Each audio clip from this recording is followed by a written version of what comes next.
¡Hey! Buenas a todos, bienvenidos a Hipótesis Nula, el programa de la gente guapa. Tercera temporada. ¿Quién diría que íbamos a llegar tan lejos? Aquí ando, una vez más, con Dani, con Álvaro. Vamos a hablar de cositas interesantes, de Pokémones, de astrofísica, de cosas que nadie entiende, dentro de los Pokémones, quiero decir, y además de teoría de cuerdas, que todo el mundo la entiende. Entonces, bueno, preguntaros, ¿qué tal andáis? Álvaro, Dani, hace mucho tiempo que no grabábamos.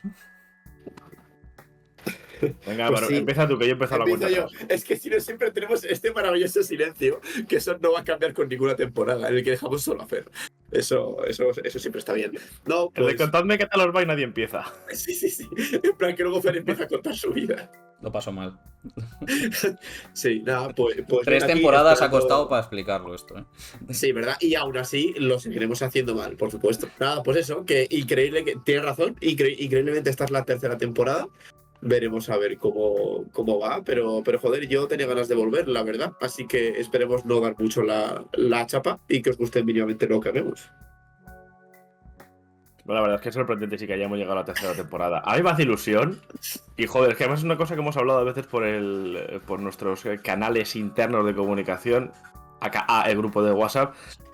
Cuando grabamos en otro momento. Uf, Yo os voy a dar la murga, la verdad. Yo he venido dispuesto a dar la murga.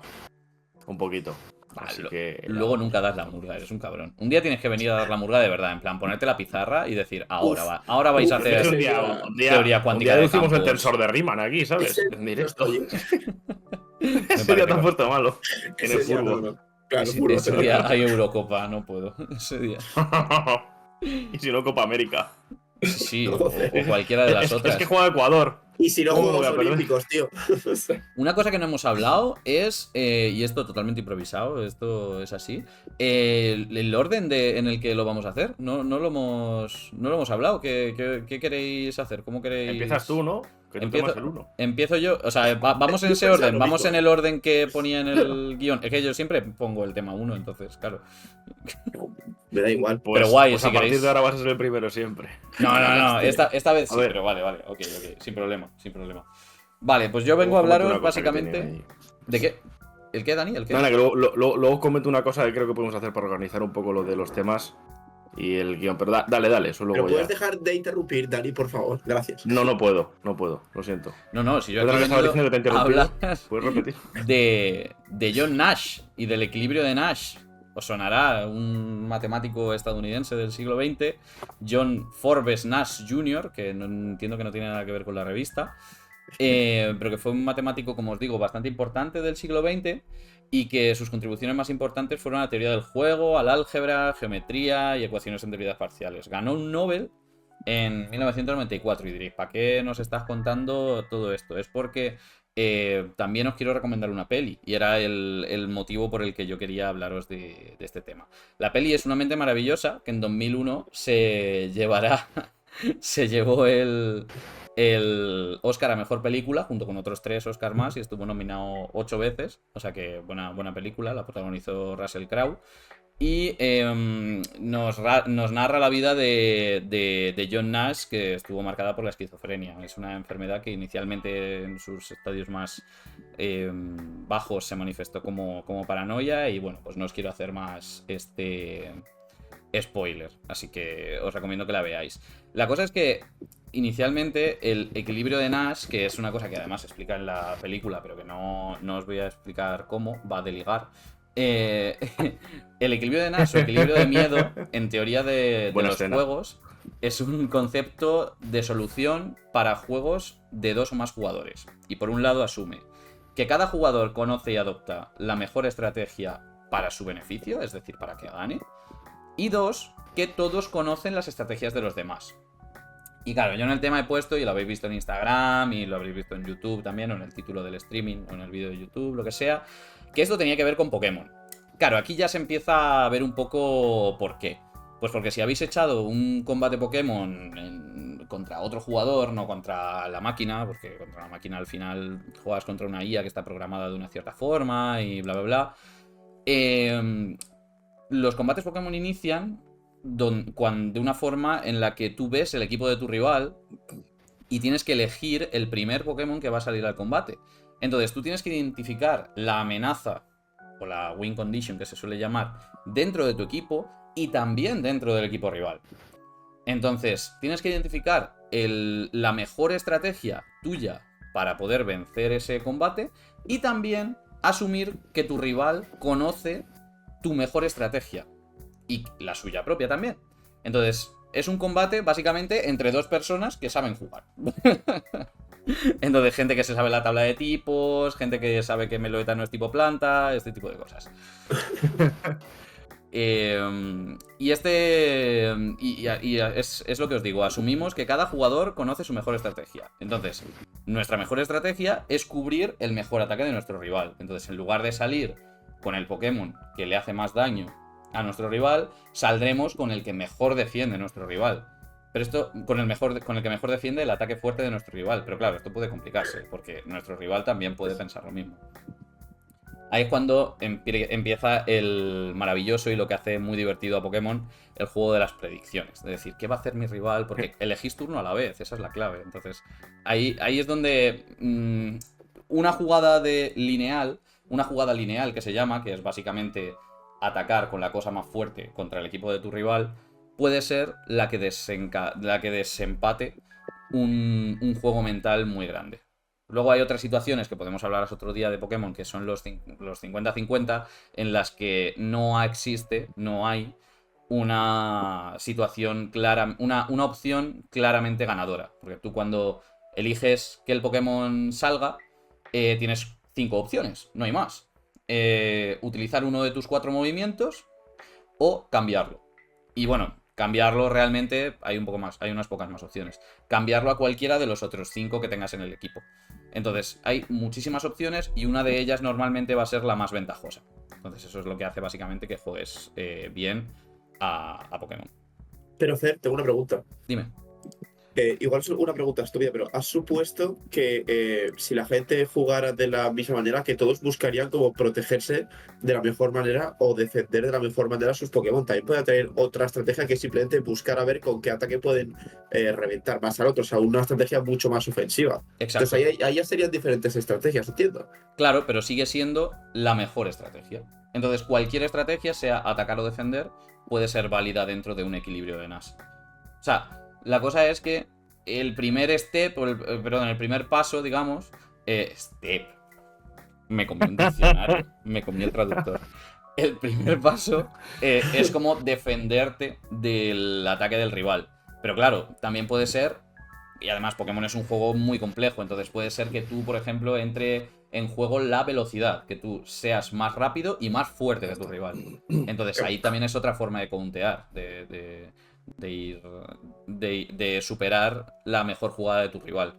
Pero tu rival debería conocer eso también, entonces también debería defenderlo. Entonces puede hacerlo con un Pokémon más rápido, con un no sé, se puede hablar mucho más de Pokémon, pregunta, me gusta mucho. Eso, Fer, al final, ¿existe un equilibrio de NAS que no sea un bucle en ese sentido? Porque por cómo lo estás contando, lo que o sea, la idea que se me está vendiendo a la cabeza es que en un combate Pokémon, si, por ejemplo, la mejor estrategia siempre es defender, o bueno, dependiendo del caso, sea defender de una forma o cambiar a otro Pokémon o tal, al final, si ambos, en la teoría de Nash, si ambos jugadores conocen la mejor estrategia, no se van a destruir jamás. O va a ser un combate que dure milenios hasta que se queden todos los Pokémon sin PPs y hagan combate. Y se maten. La cosa es que para que sea un equilibrio de NAS perfecto, es lo que dices, cada jugador individual no gana nada modificando su estrategia, pero en un combate Pokémon sí que ganas modificando tu estrategia. Es decir, una estrategia que inicialmente podría ser desventajosa, como por ejemplo pegar a un Pokémon de agua con un ataque de fuego, puedes beneficiarte de ello si tú prevés que tu rival cambie. O sea, si tu rival que tiene el Pokémon de agua cambia a uno de planta para adelantarse a tu movimiento, tú puedes hacer la jugada desventajosa inicialmente y meter el ataque de fuego contra el Pokémon de planta. Todos nos lo hemos jugado así alguna vez, pero... A veces sale bien, a veces sale mal, tú lo sabes. Qué molesto cuando sale mal. Dices, ¿por qué no has cambiado? Tenías que cambiar. Pero claro, si... Hay gente que está si muy loca. Para ti es... Al final creo que es complicado. A ver, no, evidentemente es complicado, si no, no le habrían dado un premio Nobel por este tipo de cosas. Pero... Bueno, el premio Nobel que son más o menos facilitos. Ostras, Pero. de eso hablamos sí. otro día. Duro melón, ¿eh? De los premios Nobel facilitos, me parece bien. A ver, los de la paz, quiero decir. Cuidado, cuidado, cuidado. Quiero decir, ¿eso qué es? Eso es como una chapita que te dan por asistir. Eh, si tú sabes cuál es tu mejor estrategia Ujú, y tu rival sabe cuál es su mejor estrategia, ujú. el alcance de ambas es de un solo turno, porque en el siguiente turno te encuentras en otra situación y la Exacto, estrategia será distinta. Claro, exacto. si tú sabes que tu mejor estrategia es hacer un ataque de fuego porque la mejor estrategia del rival es cambiar un Pokémon tipo planta, entonces la mejor estrategia del rival ya no es cambiar un Pokémon tipo planta. Entonces tu mejor estrategia ya no es hacer un ataque de tipo fuego. Pero porque te estás adelantando al siguiente turno. O sea, la situación es Pokémon de fuego contra Pokémon de agua. La situación ventajosa es que el de agua pega al de fuego. ¿Por qué el de agua no iba a pegar al de fuego? Entonces, el del Pokémon de tipo fuego se está adelantando a una situación que ya es adelantada. Entonces ahí es donde se rompe el equilibrio de Nash, digamos, en el tema de las predicciones. Por eso no es. Aquí lo mencionaba que es un equilibrio de Nash casi perfecto cuando dos jugadores juegan a un nivel parecido. Sean dos jugadores muy experimentados o dos jugadores que no tienen ni idea. O sea, Son un par de mancos de mierda.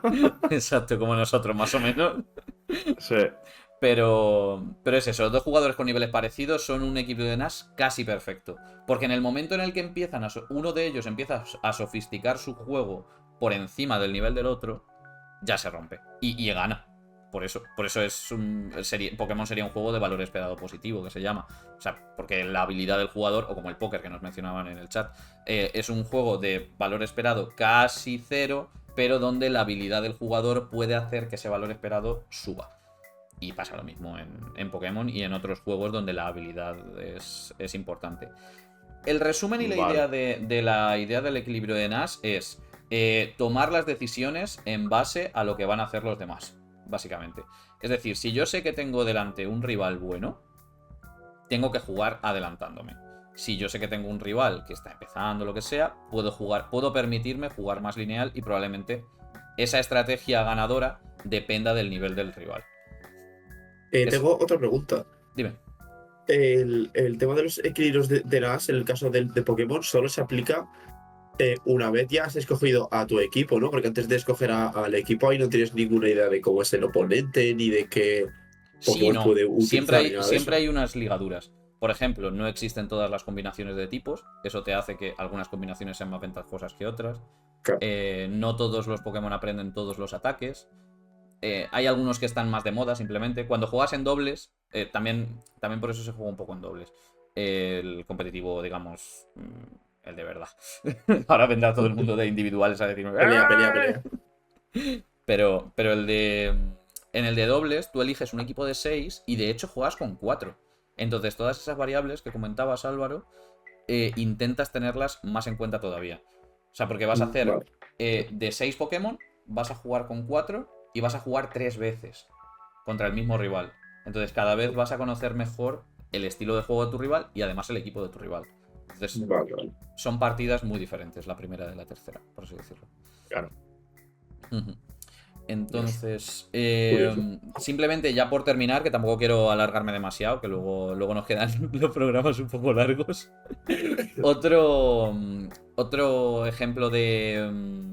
bueno, un detalle, se me olvidaba, perdón, que es perfectamente posible, y de hecho es así, pero en el caso de ejemplo no, de ejemplo de Pokémon no, que el resultado más favorable para todos los jugadores no coincida con el de que cada jugador haga lo mejor para sí mismo. Si los jugadores de alguna manera, depende del juego, se confabularan de alguna forma o se coordinaran, tal vez conseguirían un mejor resultado que yendo cada uno a su estrategia individual mejor.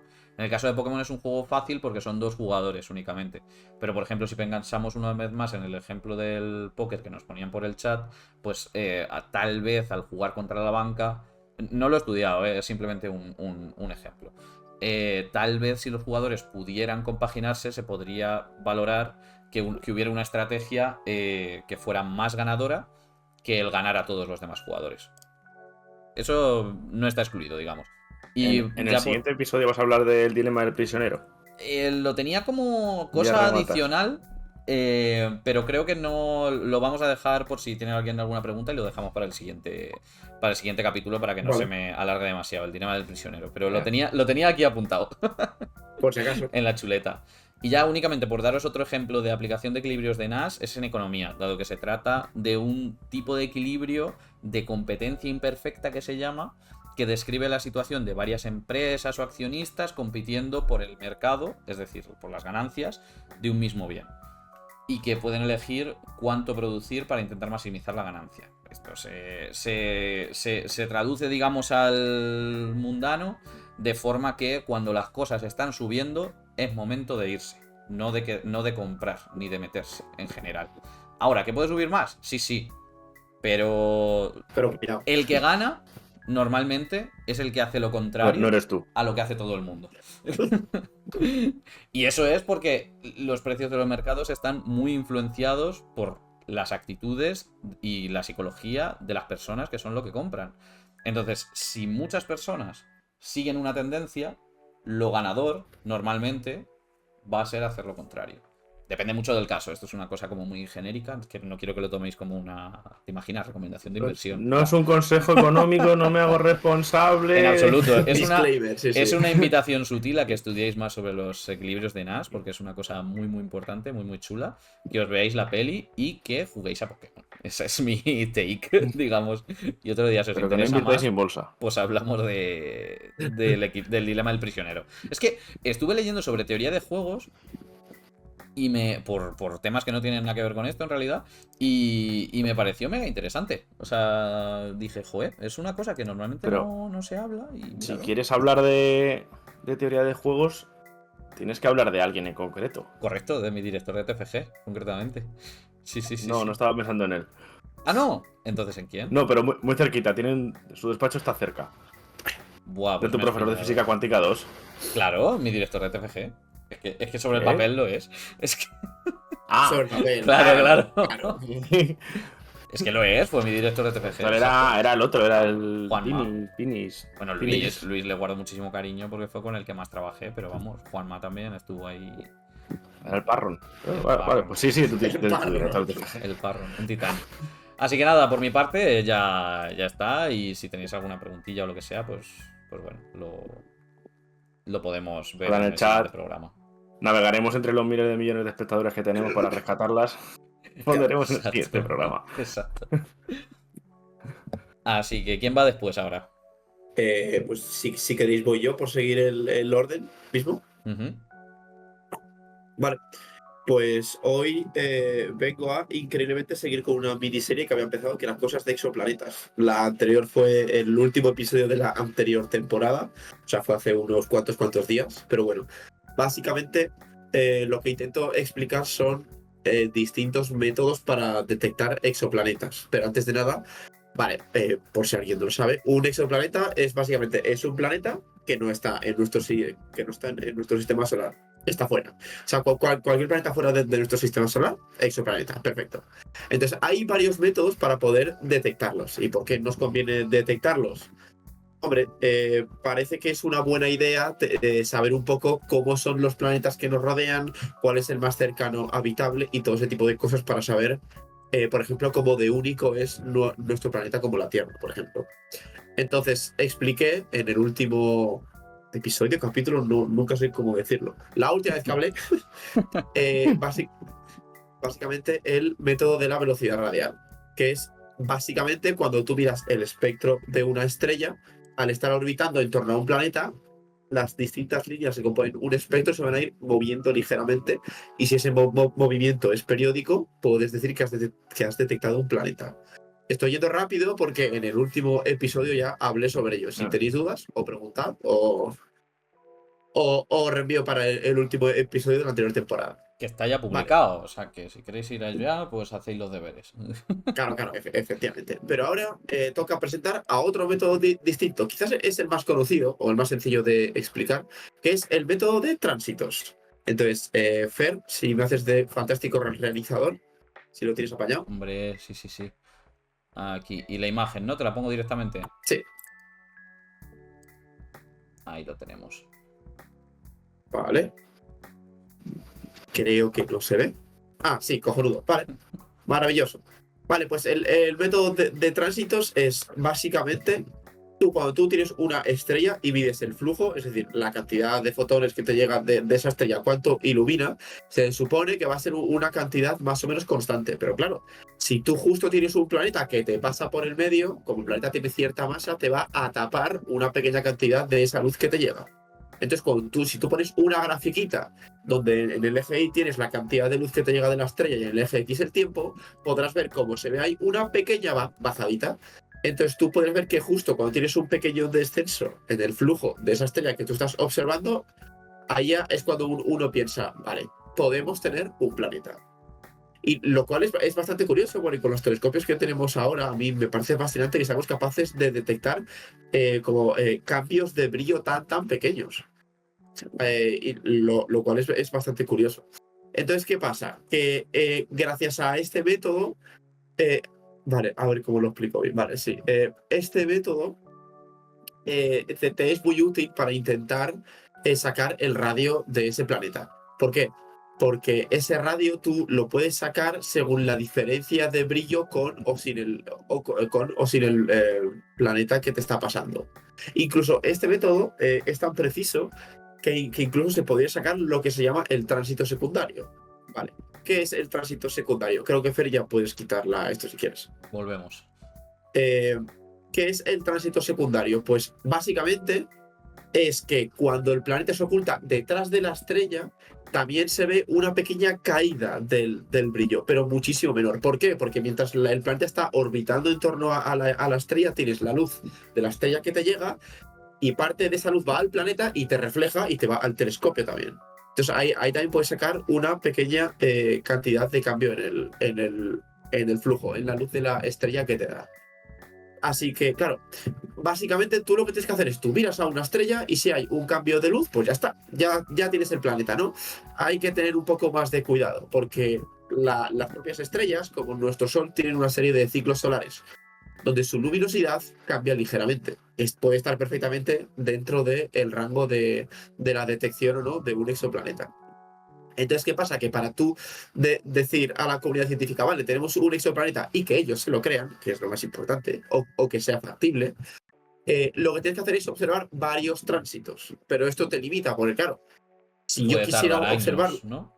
claro, si yo quiero observar la Tierra desde lejos, tienen que pasar 2 años y yo demostrar que justo cada año terrestre, o sea, cada 365 días terrestres en este caso, tienes justo una pequeña bajadita. Y eso, claro, con planetas donde tienes que pasan decenas o cientos de años, pues a veces se vuelve un poco más complicado para detectar.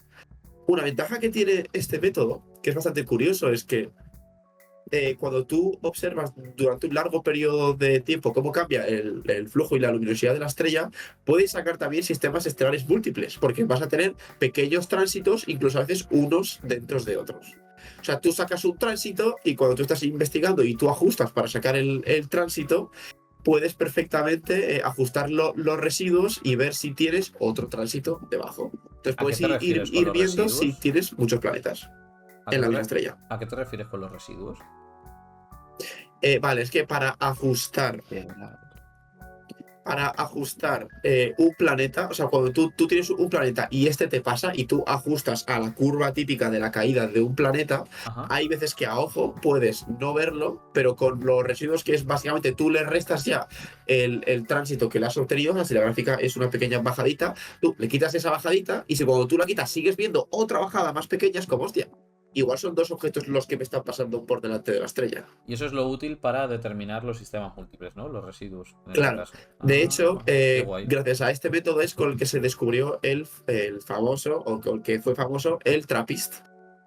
TRAPPIST básicamente fue una estrella donde se descubrieron, creo que fueron 7 o 8 exoplanetas yendo alrededor de esa estrella, uno de los cuales estaba en la zona habitable.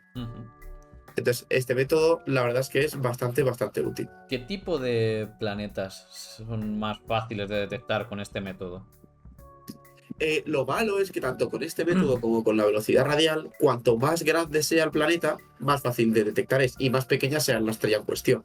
Claro. Porque si tú tienes una estrella muy pequeña y un Júpiter gigantesco pasándote por el medio, pues el cambio de brillo va a ser gigantesco. Pero un Y Mercurio si tienes, no lo ves, claro, de lo chiquitito claro, que es. ahí se vuelve la cosa más complicada. Claro. Y también hay que tener en cuenta el tiempo que tarda en dar una vuelta alrededor del Sol. Y también, claro, nosotros podemos detectar si hay un planeta porque justo te pilla en línea, es decir, nuestra línea de visión, planeta-estrella. Si el sistema no lo pillamos de canto, dicho pronto y mal, Claro, no lo vas a poder eso lo detectar verías porque... en la imagen que ponías, ¿no? Mira, la pongo otra vez. Que Sí, si cuando quieras. nosotros estamos alineados con el planeta y la estrella, esta situación es óptima, pero si estuviera, digamos, estuviéramos nosotros viéndolo desde arriba, es decir, dando la vuelta, viéramos la órbita del planeta, por así Claro. decirlo, pues no íbamos a ver Claro. un cagarro en el Entonces, cambio de brillo de la estrella. claro, tienes que tener una precisión, digamos, grande. A ver, la parte buena es que a tantas largas distancias, la probabilidad de que tú veas un planetita justo por delante de su estrella es bastante alta. Justo te tiene que pillar que el sistema tú lo veas desde arriba. Si Claro. oye, un astrofísico me mata, pero sí, ya me entendéis. Bueno, pero es para que te entendamos nosotros, o sea, está Sí. guay. Sí. Y luego... eh, sí. Luego también, claro, este sistema depende mucho de lo sensible que sea el detector de tu telescopio. Estoy hablando mucho de telescopios y detectores, de lo cual podría hablar en otro podcast. La verdad, si queréis que hable de ello, adelante. Sería un tema un poco distinto, pero así es como para saber cómo obtenemos todas las señales. Está chulo. También dependiendo de la calidad de ese detector, tú necesitas un detector muy, muy bueno que te distinga muy bien cuánta cantidad de luz te llega, porque cuanta más resolución tengas en el espectro que tú estás observando, pues tú puedes decir, anda, esta pequeña bajada que estaba dentro del ruido, o sea, dentro de la zona que no sabes muy bien qué es del espectro, pues igual con un buen detector te lo puedes sacar. Básicamente, que a mejores telescopios más planetas se pueden sacar, como pasa en casi todos Tiene sentido. los métodos. Y luego, una cosa bastante chula es que, claro, tú cuando estás detectando el tránsito y recoges esa luz, a ti también te llega luz que sale de la estrella, atraviesa la atmósfera del planeta y te llega a ti.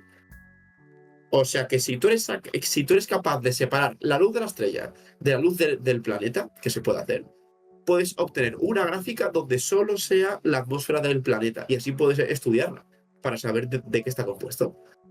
Lo cual Pero con los es bastante útil. con los tamaños que se manejan, ahí sí que hará falta muchísima más precisión que para detectar el planeta, Sí. entiendo, ¿no? O sea, Pero se puede hacer. Hay estudios enteros en los que los planetas más cercanos los van cogiendo y están intentando sacar qué elementos se observan en la atmósfera. Y por supuesto, la gente está como loca para intentar sacar algo parecido a agua o a los típicos biomarcadores que tienes aquí en la Tierra, por supuesto. claro. Pero es muy Guapo. interesante como a la vez de que tú detectas un planeta, si juegas mucho con los datos, si los extraes y los separas correctamente, pues te puedes llevar de regalo ver de qué está hecho la atmósfera de ese planeta. Bueno, de Pues me regalo, parece bastante que interesante. llevará su curro, pero de regalo tampoco. Sí. O sea, no de Pero regalo, sí, o sea, sí, sí.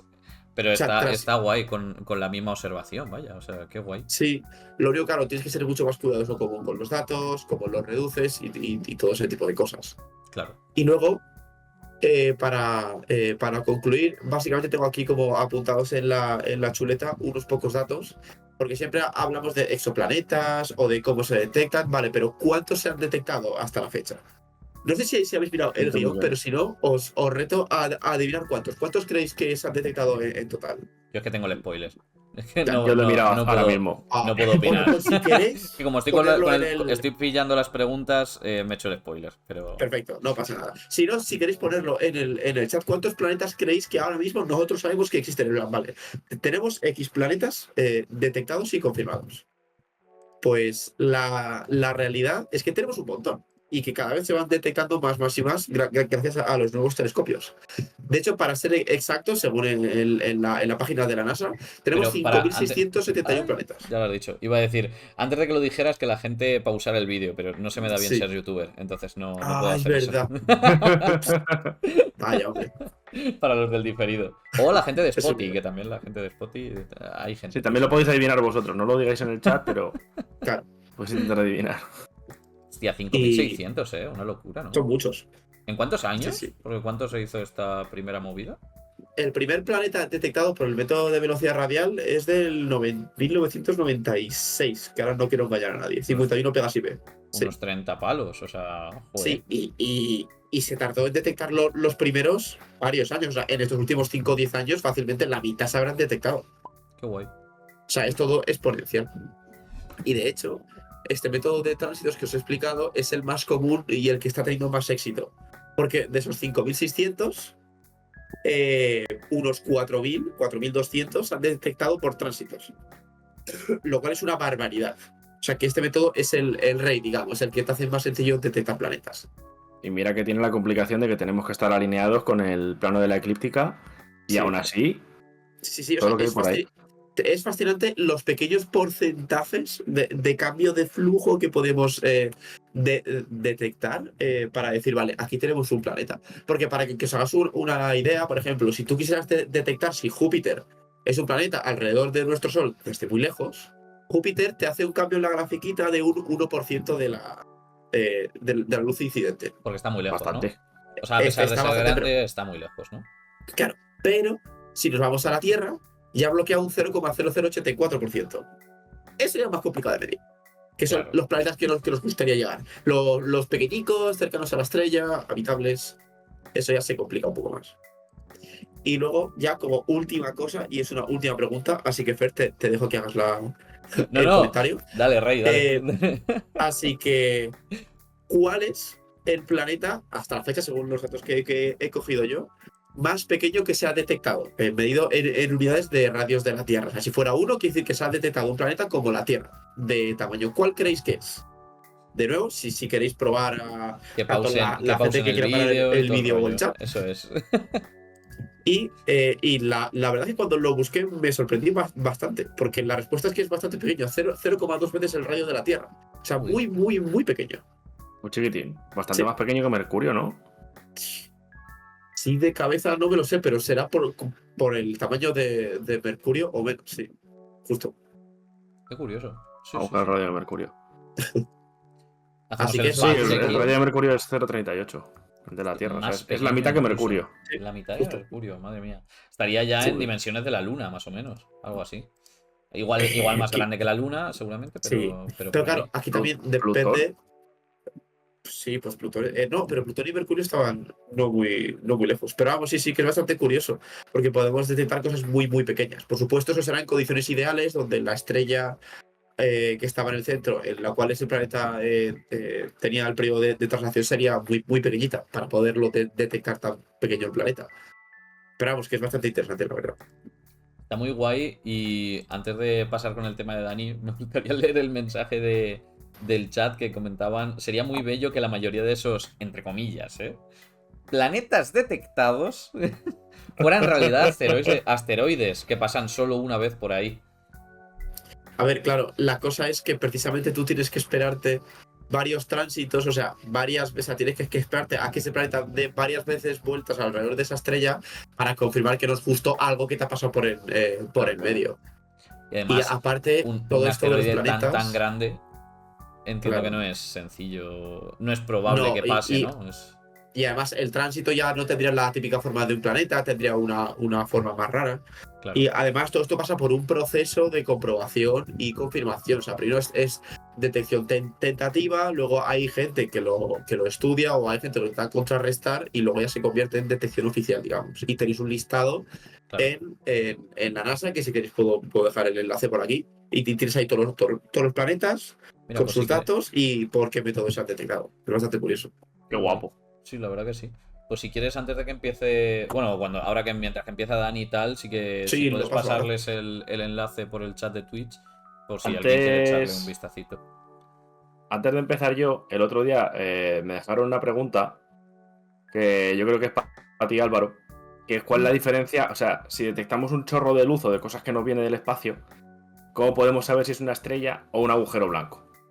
La pregunta venía porque la conversación iba de agujeros blancos y surgió esta pregunta y en plan, oye, ¿cómo, si nos estuviera enchufando un agujero blanco, cómo sabemos que es un agujero blanco y no una estrella? Esa es una buena Y pregunta. como tú eres el astroloco, pues Bueno, astro. en verdad el de los agujeros es un poco tú, entonces es un poco para los dos, yo creo. Ya, pero como ya nos metemos en detección, claro, allá entra, Claro, claro. empieza a caer. A mí dame ecuaciones, a mí Es no me muy- hagan mirar a mí me cosas. parece A mí muy buena miro para pregunta abajo, no para también. arriba. Sí, Sí. claro. Muy buena pregunta. Cada uno con lo también. suyo. A ver, la verdad es que a día de hoy sabemos muy bien cuándo estamos detectando una estrella y cuándo no. De hecho, hay un catálogo y hay, ¿cómo decirlo? Y hay una clasificación oficial en la cual tú ya puedes ver, según la temperatura y el tamaño de la estrella, de qué tipo se clasifica. Pero ¿a qué se refiere eso? Los espectros de la estrella, que es la luz que nos llega, las gráficas que nosotros obtenemos, donde tienes cantidad de luz que te llega frente al tipo de longitud de onda, ya están muy trillados. Entonces se espera que una estrella, como sabemos de qué materiales están hechos, de hidrógeno, de helio y de muchas más cosas, De se sueño. supone que tú ya sabes eh, cómo va a ser el espectro, porque cada moleculita, cada átomo, digamos, te cambian la forma del espectro ligeramente creándote piquitos. Entonces tú cuando tú ves un pico en cierta longitud de onda de esta altura, dices, vale, esto es una estrella de este tipo, por ejemplo. Entonces tienen ya espectros muy concretos. Y en un agujero blanco, es una buena pregunta, pero yo imagino tiene que ser muy parecido a un cuerpo negro. No sabemos muy bien de qué está hecho, pero tiene que ser lo más parecido a una radiación de cuerpo negro, entiendo, en plan que te emitirá de todo por igual. Entonces no tendrías esos picos tan marcados de justo los materiales que tú sabes que contienen una estrella. Una cosa, he puesto en el guión una imagen que busco ahora rápidamente de un espectro de una estrella tipo M. Sí. Por si la puedes poner, Fer, y que la Pues, gente se haga un poco una idea Igual de, os degrado a PNG. La de lo cosita. que es una estrella.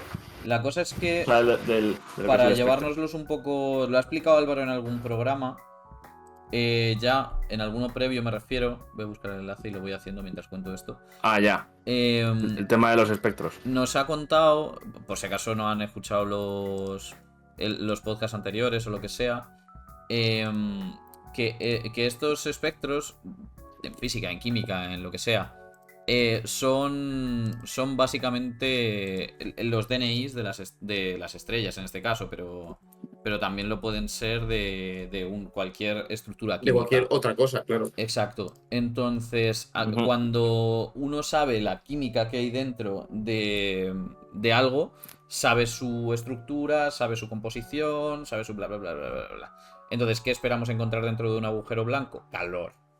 Porque está emitiendo mucho y porque precisamente nos llegaría radiación, mucha, pero no radiación de química, sino radiación energética. O sea, no una radiación de reacciones nucleares como la que os voy a poner ahora, si me dais un momentito. Lo pongo, que esto hacerlo en directo es un poco trucu, pero bueno. Porque más que nada, como lleva un poco de tiempo, pues la gente al final está esperando. Sí, no, pero bueno, sí que también decir que nosotros no podríamos decir claramente esto es el espectro del agujero blanco porque no está bien catalogado y clasificado. Tú podrías decir esto no es una estrella, no es la atmósfera de un planeta, no es una estrella de neutrones, podrías decir un montón de cosas que no es, pero no Pero podrías decir qué identificarlo es como tal. exactamente Ya. es Claro, complicado. pero sí que se puede distinguir muy bien. Eso es. Mirad, Claro. aquí os lo he puesto con Álvaro, un tipo espectral ahí. Si quieres, bueno, Sí, eso ya explícalo esto- tú, que Sí, bueno, o sea, básicamente esto es una estrella de tipo M que sería un poquito más pequeñita que el Sol en cuanto a tamaño y a temperatura. Y bueno, ahí tienes esto es un espectro bastante típico de una estrella de tipo M, donde veis que tenéis como varios picos, tanto grandes como pequeños, como más anchos, como más estrechos. Aquí ya como es una estrella de tipo M, se te empiezan a detectar bandas moleculares con espectros de átomos, que es básicamente los picos simples son los átomos y los picos más anchos y complejos suelen ser más bandas moleculares. No me quiero meter en Hombre, detalles. sí, esto pero lo pone ahí en la leyenda, por en ejemplo, óxido un de agujero. titanio. Esto es. Eso es. Ah, verdad, sí Esto en que un agujero blanco sería una línea horizontal, ¿no? Más o menos. pues que claro, ¿sabemos de qué está hecho un agujero blanco? De todo. Claro, a ver, si Hombre, por lo que sabemos ahora, si tú me probablemente dices, oye, titanio no haya. Claro, yo me o sea, la si jugaría a no que ves- óxido de titanio no va a haber, por ejemplo. complicado. Eso es verdad. Claro. Claro, entonces si tú me dices Calcio. que es simplemente radiación y que no hay nada más que esté creando esos fotones o esa energía que nos está llegando, yo me aventuraría a decir que es un cuerpo negro, que es como lo más típico de simplemente por existir a la temperatura a la que esté, sería pues una, ¿cómo decirlo? Emisión térmica está. Sí, o Un sea, continuo, ¿Cómo un ponerlo? continuo. En lugar de ser bandas, como aquí veis que, sí, de hecho en la parte de arriba lo veis que algunas están negras, otras están más rojas. Lo siento por la gente de Spotify. ya. Pasaos a YouTube.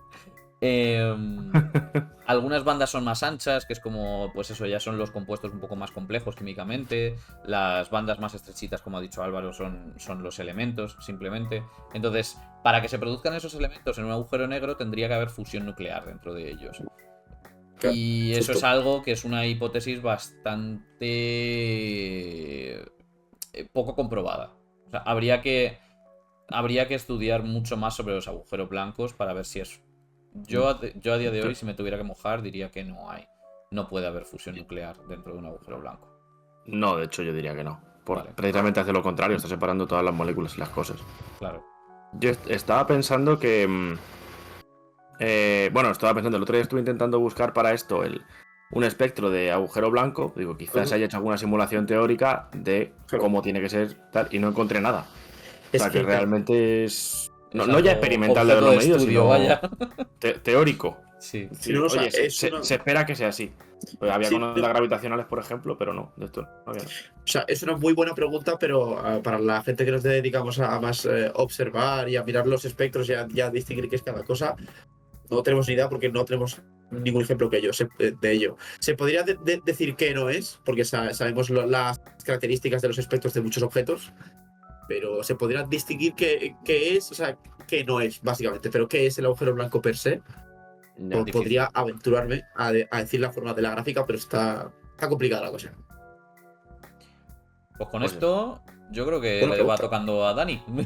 Sí. Bueno, chicos, yo me tengo que ir. Que tengo cosas. Si no se te ha caído ya la conexión, ahora ya no sé dónde te va a caer. Porque en tu Es parte que el nunca se internet en cae. Portugal es increíble. El internet en Portugal es brutal lo que tienen aquí esta gente. Una fibra que no veas. Que bueno, yo voy a empezar una serie, como ya es habitual que haga. Porque no sé cuántas miniseries te has hecho ya de 2 o 3 capítulos de cosas, 3 o 4. Sí. Voy a hablar de teoría de cuerdas.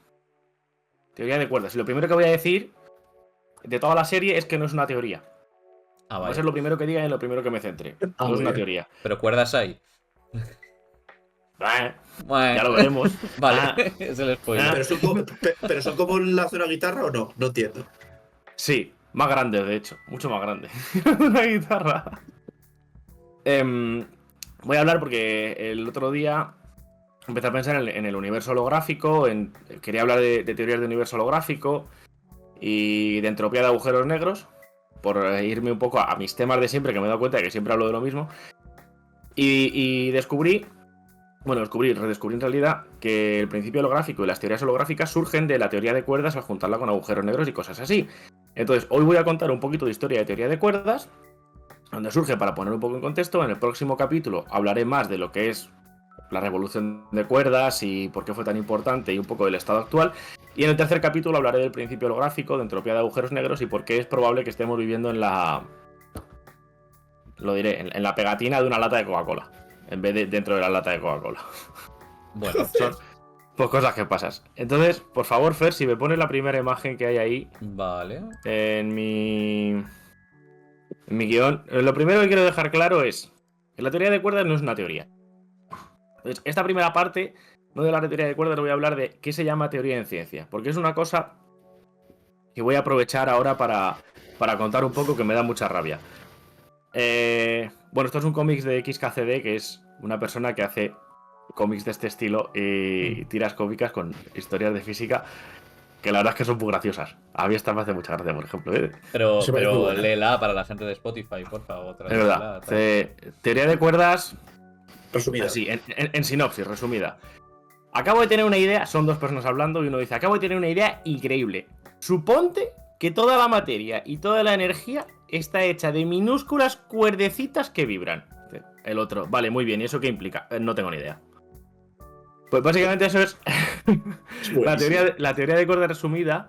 Esto es porque no es una teoría, es una hipótesis. Y eso es lo que quiero contar ahora al principio, que ya me estoy dispersando otra vez. Quiero dejar muy claro una cosa. Una teoría, en ciencia en general, es un conocimiento que está muy bien asentado. Es decir, coloquialmente entendemos que una teoría es una idea que tienes que probar, que tienes que comprobar. Bueno, tengo la teoría de qué tal. En ciencia no. En ciencia, ya puedes quitar la imagen, Fer, por cierto. Una teoría es una cosa que está muy asentada, que está muy comprobada, de la que nos fiamos muchísimo. La utilizamos en realidad para referirnos a lo que coloquialmente es una teoría, es hipótesis. Entonces, en realidad lo correcto sería decir, en vez de teoría de cuerdas, hipótesis de cuerdas. Que ya porque lo hasta ahora es una alguna hipótesis. vez, la mal llamada teoría de cuerdas. La mal llamada teoría de cuerdas, sí. Y bueno, de esto, pues de terminología, si queréis, podemos hablar en alguna hipótesis alternativa, si al chat le apetece, saber cómo hablamos los científicos y qué palabrotas utilizamos, como lagrangiano o condiciones de contorno, o trigonometría esférica, como dice el Mickey Mouse empírico. Y podemos hablar también, negativo. aunque esto... Mr. Tartaglia. Mr. Tartaglia.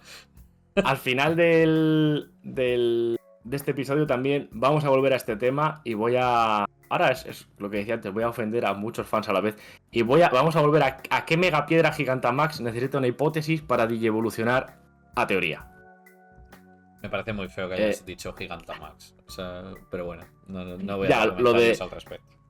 Lo de megapiedra y digievolucionar te ha dado igual. Lo de que las megapiedras vayan a volver en el próximo Pokémon Leyendas es una cosa que me congratula. Entonces, no quiero interrumpir de más. Pero no van a digievolucionar, como mucho mega evolucionarán, pero no digievolucionar. Eso es cierto. Eres una vergüenza de fan de Digimon. Bueno. ¿Te enchufo la imagen? ¿Cuál?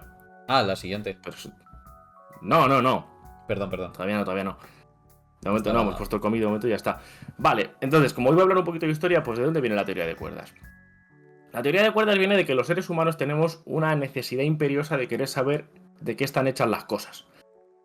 Y cuando empezamos a investigar allá por el siglo pasado, y principalmente a mediados del siglo pasado, de qué están hechas las cosas muy pequeñas, cosas muy muy pequeñas, asumíamos, por ejemplo, que los electrones eran cosas que no tienen volumen, son partículas puntuales, los electrones, protones, todas las cosas subatómicas son infinitamente pequeñas. Y eso da un problema porque no sé si os acordáis, que seguro que lo han explicado en el cole, en el instituto, en un montón de sitios, que no se puede dividir por cero. Porque si divides por cero las cosas explotan. Pues resulta que cuando queríamos hacer cálculos de, oye, ¿y cuál es la carga de un electrón según esta teoría? ¿Y cuál es la carga de un protón según esta teoría? ¿Y cuál es esta propiedad cuántica de esta partícula según esta teoría? Muchas veces había que dividir por cero. Porque las cosas no tenían volumen y había que dividir entre el volumen y entonces explotaba. Y eso es un problema. Todas estas teorías que intentan explicar este tipo de cosas de lo muy pequeño se llaman, o por lo menos las que se utilizan hoy en día, la mayoría de ellas son lo que se llaman teorías cuánticas de campos, que son una especie de mezcla entre la mecánica cuántica, que es las teorías de lo muy pequeño, y la relatividad especial, que es la teoría de las cosas que van muy deprisa. Que van muy deprisa, y no solo que van muy deprisa, sino que además da igual desde donde las mires, la cosa va a ser la misma. Da igual que la gires, que la ponga boca arriba o boca abajo, que vaya a una velocidad. Cuando juntas estas dos cosas, salen teorías cuánticas de campos. Vale.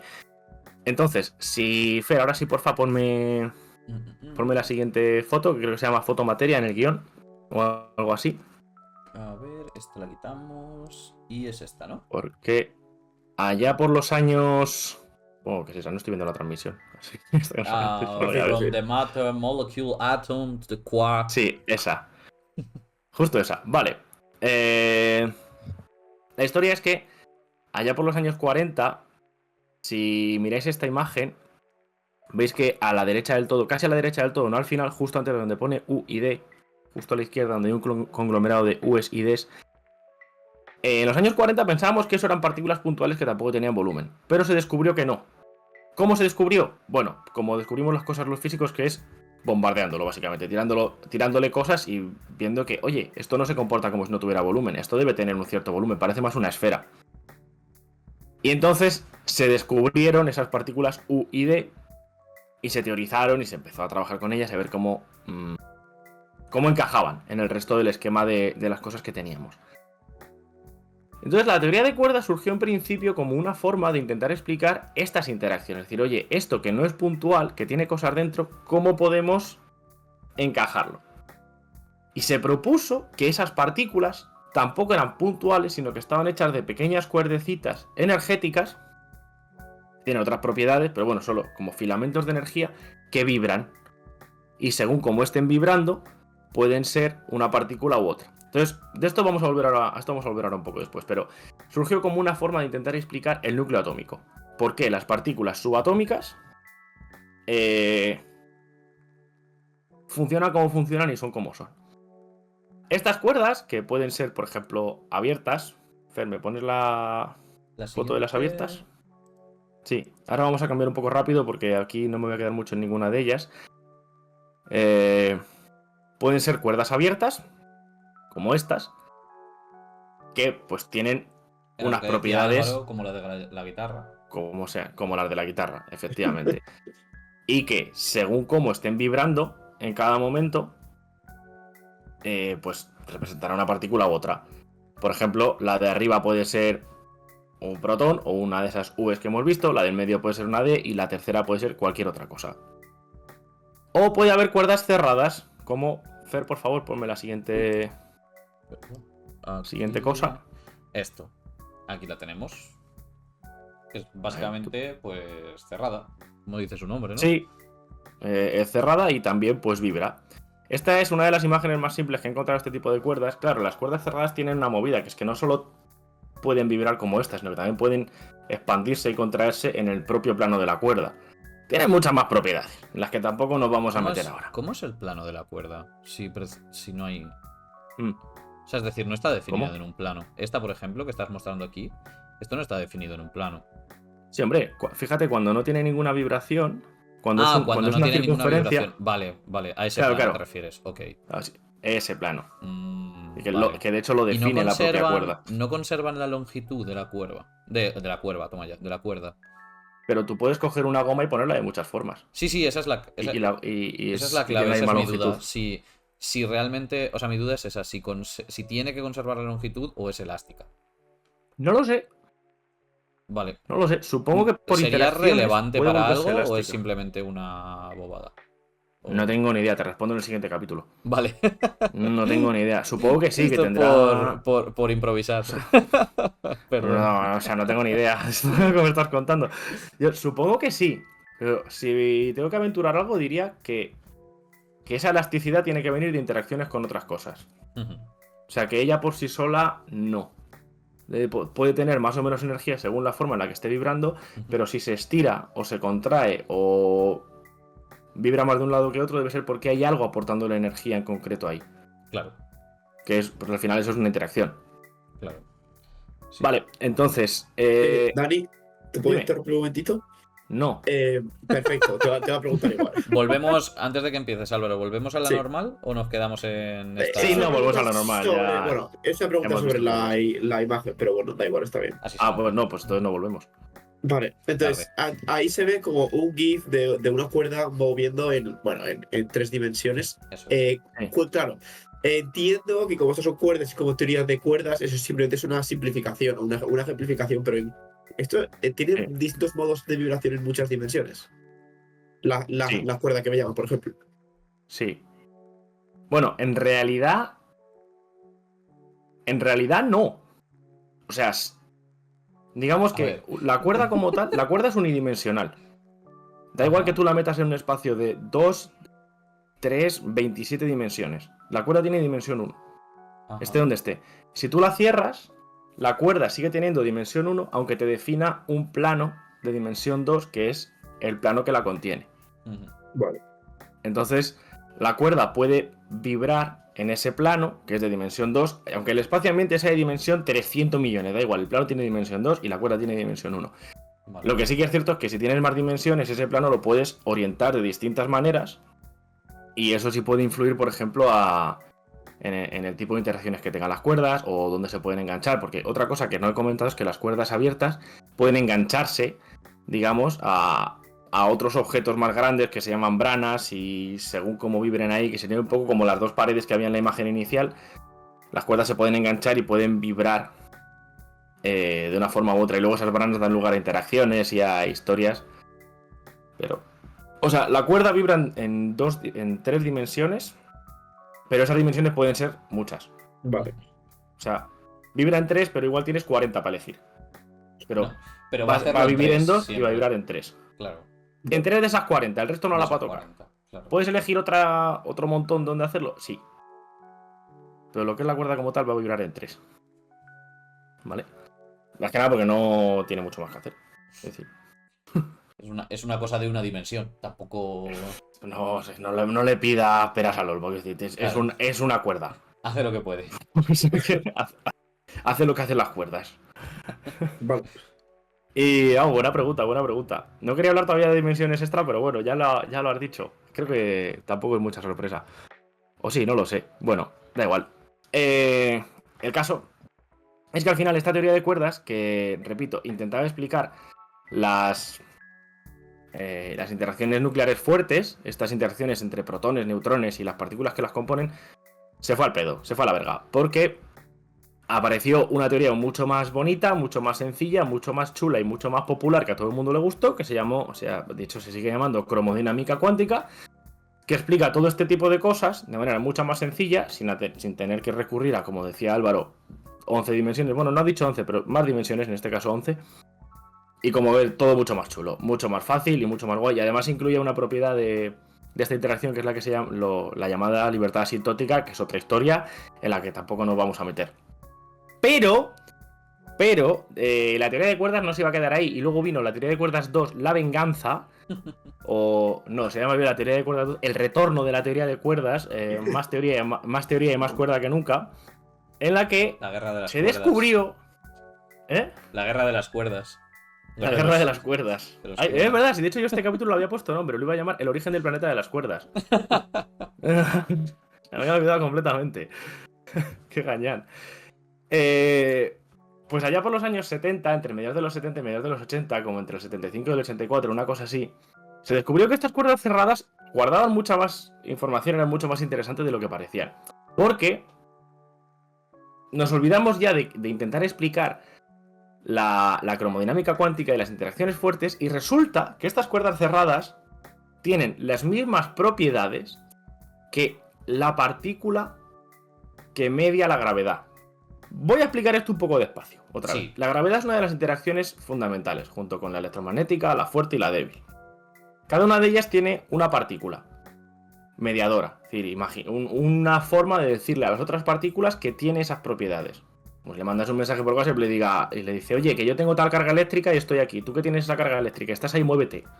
Vete, pues ese mensajito que se manda, por ejemplo, para la fuerza eléctrica, para la fuerza así electromagnética, pues puede ser el WhatsApp, para la fuerza nuclear fuerte, pues el Telegram, y nos faltaría saber cuál es el canal, cuál es la partícula que utiliza la gravedad para comunicarse. Que de hecho a día de hoy no se sabe y es uno de los mayores problemas de la física teórica. Hay mucha gente que lo llama incluso el santo grial de la física teórica, encontrar una teoría de la gravedad chiquitica. Ni siquiera se sabe si esta partícula existe o cómo surge la gravedad. Pero bueno, pues resulta que estas cuerdas cerradas que vibran, pues como vibran las cuerdas cerradas, tenía exactamente las mismas propiedades que tiene que tener esta partícula que media la gravedad. Claro, eso en aquel momento fue un boom, porque dijeron, Claro. coño, que de pronto Santo tengo grial. aquí esta teoría. Claro, dice, ¿lo he encontrado? Si yo sé por un lado, yo teorizo por un lado, saco mis ecuaciones de decir, mira, una teoría, una partícula de la gravedad tiene que tener A, B, C y D. Si no, no puede ser una partícula mediadora de la gravedad. Y te lo guardas y dices, vale, ahora tengo que encontrar una partícula que cumpla esto. Y por otro lado, te viene la hipótesis de cuerdas y te dice, mira, estas cuerdas tienen A, B, C y D. Y dices, coño, te pones a comparar. Ves que solapan perfectamente. Porque vienen Pues ya de está. sitios totalmente Pues tiene que ser. diferentes. Porque no es que la hipótesis ¡Claro! de cuerdas salga de la relatividad general. Es que vienen de demandas, de teorías, de sitios completamente independientes. Entonces, Efectivamente. eso es lo guay. Ahí está la magia. Sí, sí, sí. Y tú dices, es como, yo qué sé. Tú sabes que la nocilla tiene que tener cacao, avellanas, leche y azúcar, ¿no? Y vas al supermercado y te encuentras un bote de una cosa que dice cacao, avellanas, leche y azúcar. Y dices, joder, pues nocilla. Porque También puede sabes ser lo la que del tiene que tener. Mercadona. Ese es el tema. También puede ser. También puede ser Entonces, Nutella, que está mucho más rica, es mucho mejor. Y es una cosa que no pienso debatir.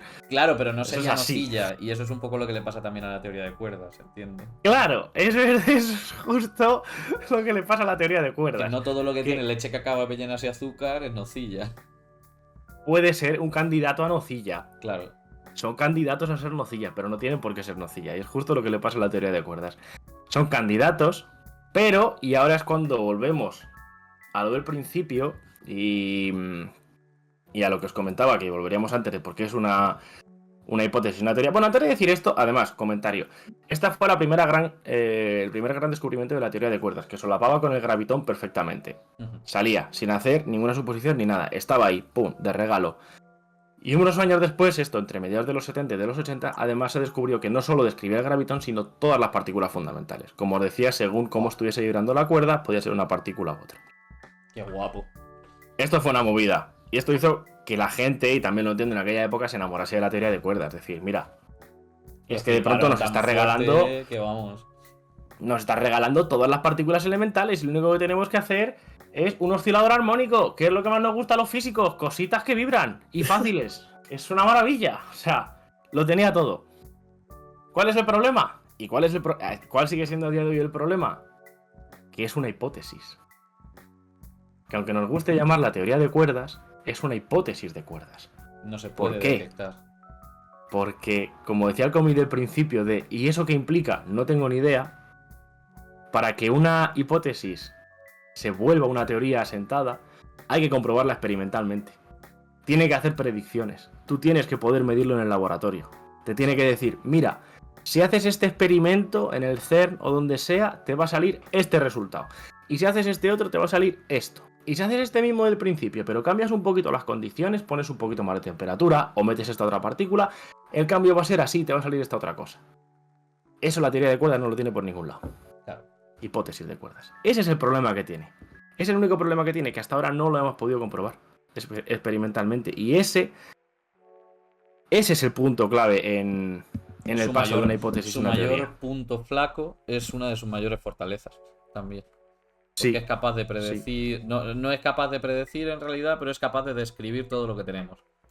Describe todo, pero no predice nada. Exacto. No hay forma de saber si es cierta o no. Entonces, por ejemplo, la teoría de la relatividad general de Einstein predijo en 1900 y muy poquito que en un eclipse de sol se iba a ver una estrella en un punto en vez de en otro. Eso, era estrella, Mercurio. Perdón. No, creo que sí, bueno. Creo que era una estrella, que estaba mucho más lejos Sí. y era lente gravitacional el efecto. Claro. Que era una cosa que hay otra peli muy chula que no se llama Eddington y. Creo que se llama Einstein y Eddington, literalmente la película. No recuerdo exactamente. Pero vamos a escribirlo por aquí, pues si la quiere ver la gente. Está muy chula, cuenta eso. Está muy chula. No lo he escrito. No lo he escrito. Si no recuerdo mal, salía David Tennant, haciendo de Eddington. Einstein y Eddington. Igual porque Eddington era un astrofísico que fue el que llevó a cabo todo el experimento. Sí. De toda la observación. Y de hecho, el día del eclipse estaba nublado, donde estaba Eddington. Tengo los huevos. Mala suerte, totalmente. Dice, tío. Y luego hubo otras pruebas que se le hizo a la relatividad general, como por ejemplo lo que decía Fer de la precesión del perihelio de Mercurio, que Mercurio la órbita se va moviendo un poco y la relatividad general añade una corrección. Dice, se mueve tanto al año. Y efectivamente se mueve tanto. Clavado. Y algunos test más. Hace poco, cuando se midieron las ondas gravitacionales y todos los periódicos decían Einstein tenía razón, las ondas gravitacionales tal. Claro, eso que era otro test de la relatividad general. La relatividad general predice que hay ondas gravitacionales y que van a hacer, como en el espectro que hemos visto antes de la estrella, van a ser así, pim, pim, pim, pim, pim. Mides ondas gravitacionales y te sale clavado. Que pues si la teoría dice que es así y luego lo ves. Momento. Pero claro, eso es lo que te hace que una teoría sea robusta. Que claro, por más test que le pongas, sigue siendo robusta, sigue aguantando ahí. Y a pesar, con cosas nuevas me refiero, porque claro, con cosas que, quiero decir, la relatividad general es normal que sea capaz de predecir, por así decirlo, o de predecir o calcular órbitas de planetas, por ejemplo, o dinámica de galaxias o cosas así. Es como, claro, también Newton, me refiero. Es como no era necesaria para eso, era necesaria para otro tipo de cosas. Claro, es otra cosa muy interesante de la que yo creo que podemos hablar en algún momento en hipótesis alternativa. Es decir, ¿por qué dejamos de lado unas teorías y nos quedamos con otras? Sí. ¿Por qué elegimos quedarnos con la relatividad general y tiramos a Newton cuando la relatividad general es mucho más complicada, pero mucho más complicada que Newton?